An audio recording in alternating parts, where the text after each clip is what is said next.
Data start করব with some delicious homemade breakfast. যে দিনগুলো আমার হাজব্যান্ড বাসায় থাকে, কাজ থেকে অফ থাকে, সেই দিনগুলো আমি বাসায় নাস্তা বানাই।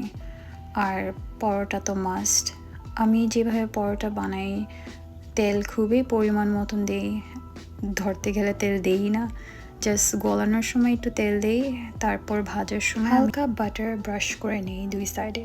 অন্যদিকে আমি হাজব্যান্ডকে দিয়ে কয়েকটা আলু শ্রেড করে নিলাম, মেশিন থাকাতে খুবই ইজি হয়। এদিকে প্যানে আমি একটু পেঁয়াজ কুচি ভেজে নিচ্ছি, এর মধ্যে দিয়ে দিব কারি পাতা। আমার কাছে কারি পাতার স্মেল, ফ্লেভার খুবই ভাল লাগে, বাট ইউজুয়ালি আমি এত রান্নাতে দেই না, বিকজ এটা একটা ইন্ডিয়ান ফ্লেভার চলে আসে। আর এটার মধ্যে আমি একটু মাস্টার্ড সিড দিব, লবণ, আর ভালো করে একটু ভেজে নিব।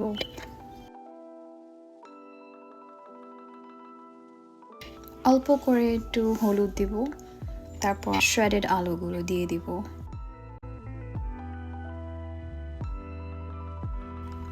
ভালো করে মিক্স করে আমি এটা ঢেকে রেখে দিব কিছুক্ষণের জন্য। যেহেতু এটা শ্রেডেড ছিল, সো এতক্ষণ লাগেনি এটার সিদ্ধ হতে, কিছুক্ষণের মধ্যেই হয়ে গিয়েছিল। আমি জাস্ট ঢাকনা খুলে কয়েকটা কাঁচামরিচ দিয়েছি। এদিকে আমি ডিম ভেজে নিয়েছি, অ্যান্ড এই তো আমাদের ব্রেকফাস্ট রেডি। আজকে আর টেবিলে খাবার রেডি করে নেই, রুমে নিয়ে আসছি, রুমে খেয়ে নিচ্ছি।